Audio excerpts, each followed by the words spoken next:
Hey, it's Richard again. As you can see, I'm sitting out in the garden. It's 88 degrees today, that's why I'm out here. I was on a good conference call, a Zoom call, with some folks in Britain today, in the UK, in whatever you want to call it, Britain or the UK. And I wanted to touch on a couple of things that I mentioned in there, but I was just reading the paper this morning. And I'll tell you, reading it there is some stuff's going to hit the fan in this country as a result of this pandemic, and it's not something we should be afraid of. We should be relatively optimistic about it, because there will be in my view, an intensification, a major intensification of the struggle between capital and labour over how society is organised and over how we decide about our own future. I was in the public sector. I worked at a water utility. I'm retired. I had a good union job and I had a public sector job, and out of that I got a good retirement. And like many of my co-workers, I retired at an age with no formal education. Retired at an age would be unheard of today. 54, I retired. I'm grateful for it. I want it for everybody. The public sector, the trade union movement in America, or organised workers in America, are down to about 12% of the working class, the American working class. If you take the public sector out, we used to be about 35, we're probably less, and certainly right now with the pandemic, but there were still members of unions. We were about 35%. Private sector, if you took us out, the private sector would be under 7%. This has occurred over the past decades, primarily because of the failure and refusal of the trade union leadership to launch a fight back. And the reason they won't launch a fight back is that they believe that the only way forward is to try to make capitalism work. They kowtow to it. They believe the market is the answer to all things, and consequently, whenever capitalism moves into crisis, they try to bail it out. Concession after concession after concession. So anyway, that's brought us this far. But the public sector, after I used to say to my co-workers, you wait, because I was very active in the union, and like a lot of my co-workers were good union people. And as we said, me and Roger in a video the other day, they had our backs, but they did not follow the labour movement. They were not active in the labour movement in general, outside of our own local, when we sort of encouraged them to be. And I used to say to them, look, they've done this at Staley. There was big strikes at Staley. Then there was a Hormel. In the 80s, there was an attempt to fight back. They crushed them. A powerful combination of the union bureaucracy, the union leadership, and the employers, they crushed them. And this has been going on. And eventually, the same partnership, a lot of people say, well, the labour leadership are just rotten, they're corrupt and all. Of course, there's these things. We live in a corrupt society. The predominant issue is that they see the world as the same. They have the same worldview as the employer. You've heard me this a number of times, and it's why I push it, is because all other avenues are sought, and I believe this is the major problem. And the road to hell is paved with good intentions. Many a militant labour, honest person that got active in their unions end up betraying workers. Plenty don't, but they do, and I came close to that, but was faced with that. But anyway, so the public sector is the last bastion, in a sense, at the moment, of unionisation, and we saw that with the teachers in the red states. Nobody would have predicted that would happen. So I was reading this morning that now you've got this pandemic. 10 years ago we bailed capitalism out. We dragged capitalism from the abyss. And employment, state and local government employment, spending and employment levels didn't recover from that until only 9 months ago. About August last year, there was it began to recover from that huge crisis caused the Great Recession. So we're sort of important. The private sector cannot today. Well, I mean, you get the tech and everything else. That's a whole other issue. I almost was going to make a video about those today, but that's to come, if I can't write about it. But our spending, I gave a figure in the meeting today that we're about 11% of US GDP. And what I meant to say and what I left out was our spending amounts to about 11% of gross domestic product. And it doesn't surprise you, we're among the better paid workers. Not only is it a better environment, I have a defined benefit pension plan. They're destroying those and driving workers into the market. They've been doing it for a considerable amount of time. 1 out of every 8 Americans 8 American workers, including teachers, police officers, firefighters, and so forth. That's the public sector, 1 in 8. I remember years ago just putting forward how auto was so important because there was 1 in 6. Well, we're 1 in 8 now. So then after this, only 9 months ago, we begin to recover, and what happens? You get this pandemic. In April, just last month, 1 million positions were eliminated, nearly 2/3 which were public sector, 1 million positions, 2/3 which were in the public schools and colleges. That's according to the Labour Department. And more cuts are to come. California, for instance, this is from the Wall Street Journal, projects budget deficits of $13 billion for the fiscal year ending in June, another month, and $40.9 billion for the next year.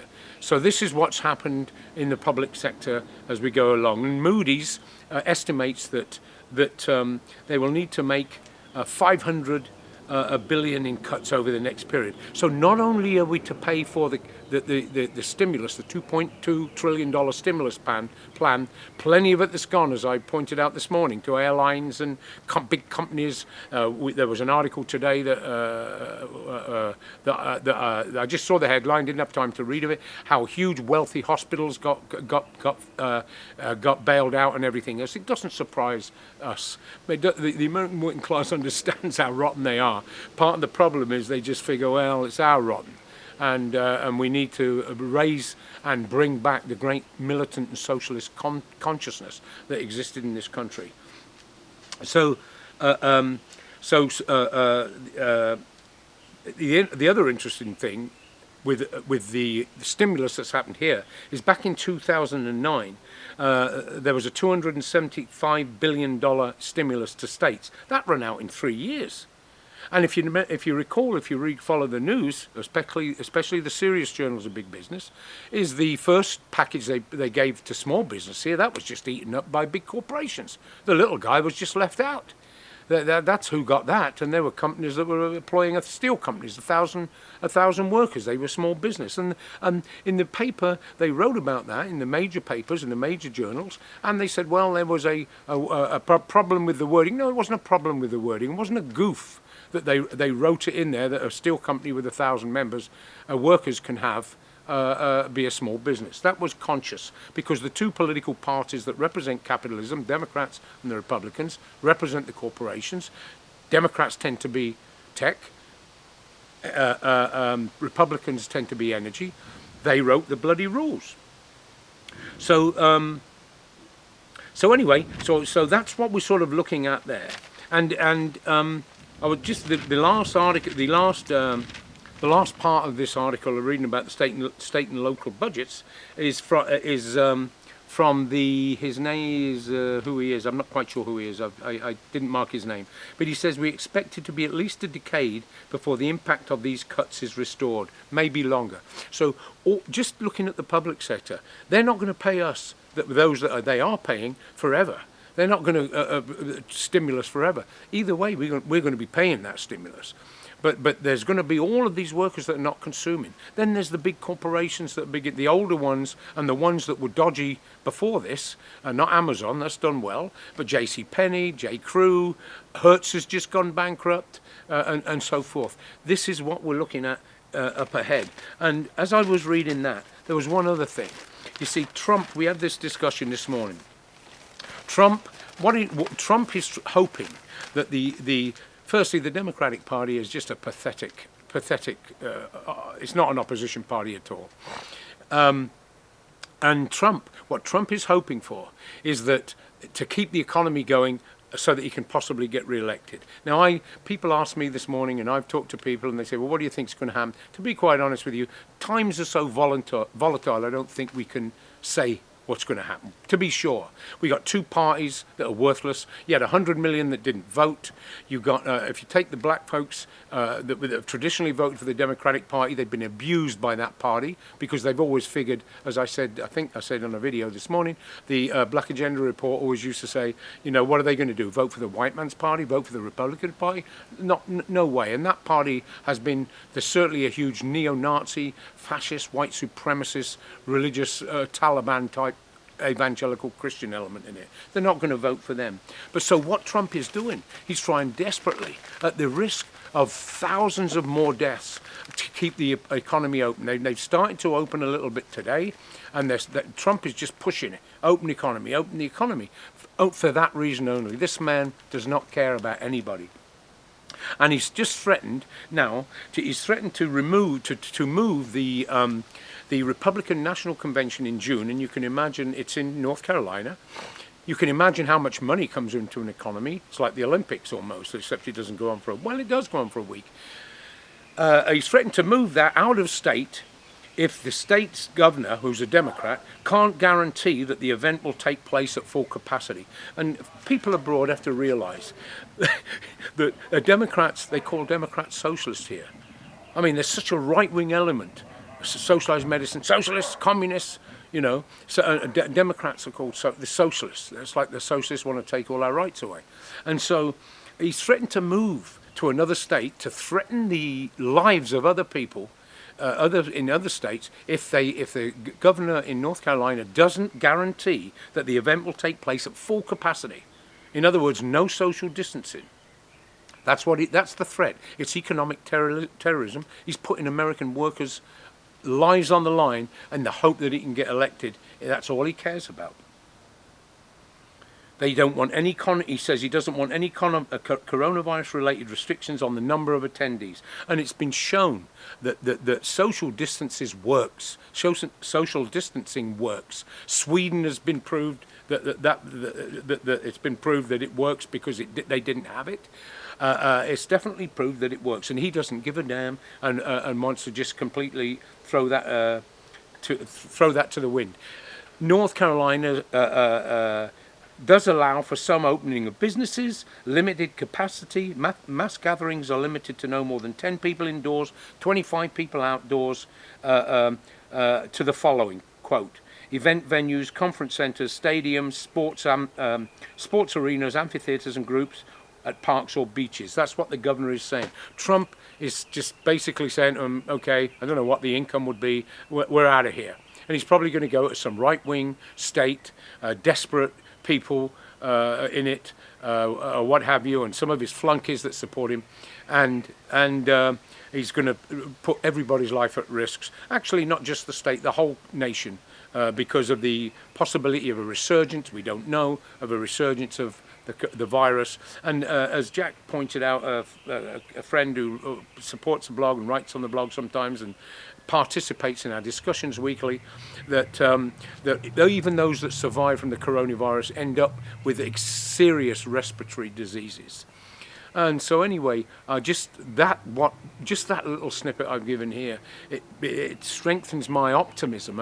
I know it's strange to be optimistic, but you remember Rahm Emanuel, the former IDF soldier, Israeli soldier. He's Jewish, so he can be American and Israeli and go wherever he wants. He can move between the two camps. Became the mayor of Chicago, closed down a bunch of schools, mostly in poor neighborhoods, and people of color, schools that kids of color went to. He said, with regard to the economy, you can't a good crisis should not go to waste. Well, as far as working class people, the struggle against capital, the struggle for democratic socialism and control over our lives, a crisis as bad as it is like this should not go to waste, and I don't think it will. I think we'll see globally a coming together, working class unity taking place whenever workers move into struggle, even in the United States, as bad as the racial history is here. When workers move into struggle, we draw certain conclusions, we look to allies, we tend to overcome those sexual, racial, gender division, religious division, when we're in struggle against the real enemy. And I think we're going to see up ahead, there will be some nastiness, there will be some steps backward, but I think in the main we're going to see a resurgence in this country of the the traditions of the American working class that built the industrial unions and that broke the back in the 50s and 60s of the most blatant racial practices and Jim Crow in the South. Not that it's beginning to emerge again with Trump more boldly. So anyway, those are a few thoughts I had sitting in the backyard here, locked down, 88 degrees, Follow our blog. Send us stuff for the blog if you want to. We, Facts for Working People, we know what's up.blogspot.com, and I'm going to write an appeal for some money. I'll explain why in the appeal. We do have expenses. It's costing us more money to publish our articles, other things, our Zoom meetings, $150. We have to get Zoom. So anyway, I'm going to make an appeal on that. So thanks a lot for listening. I hope I make some sense to the folks that follow the blog. Richard Miller, Facts for Working People. Thank you.